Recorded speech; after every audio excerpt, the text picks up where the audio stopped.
probably have all seen this in a workplace, that coworker that reminds others of their superiority or excellence, real or perceived. Pivot in your confidence, career, and compensation with the 5-Minute Career Hack Podcast every Monday and Thursday. Now, get ready as we pour out your 5-Minute Career Hack for the week. Ego, put it down or put it in its place.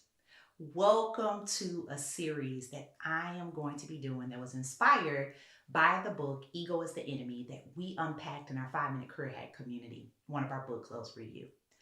I feel that Ego is the Enemy by Ryan Holiday offers valuable insights on how ego can be detrimental to success and personal growth.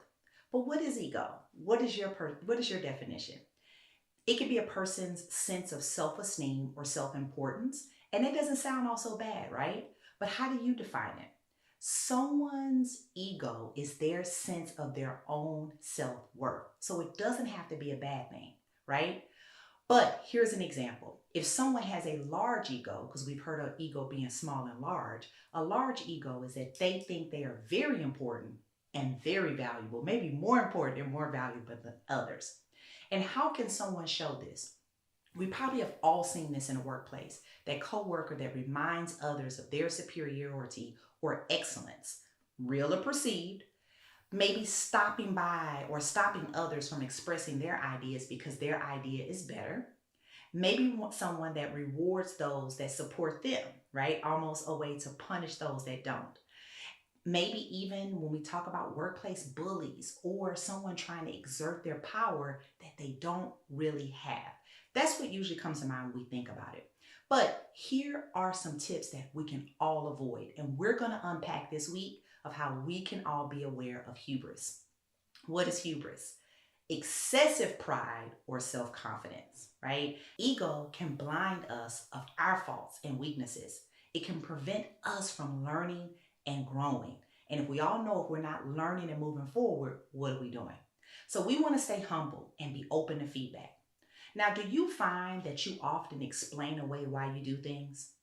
You dismiss your own personal bad habits because everyone else does them, or maybe they're not as bad as others. Well, here are a couple of watch outs that we all want to apply because this can apply to all of us, right? Maybe you have been doing a job for a very long time, or maybe you studied to do this job for a very long time.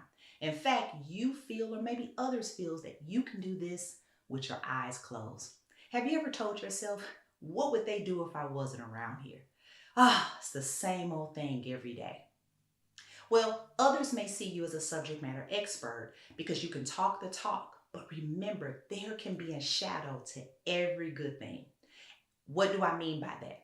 If you check yes to any of the things that I just said, I want you to answer this next thing for yourself. When is the last time you took the posture of learning, meaning you approached the situation saying, there is something here that I can take away from it? Okay, so here are a couple of ways that you can lock in and disrupt any bad habit that may be rearing its ugly head of hubris with your own personal self-talk. Number one, you can follow subjects like a hashtag or something you're interested in or experts on LinkedIn, opposed to telling yourself that people are only on LinkedIn to find a job.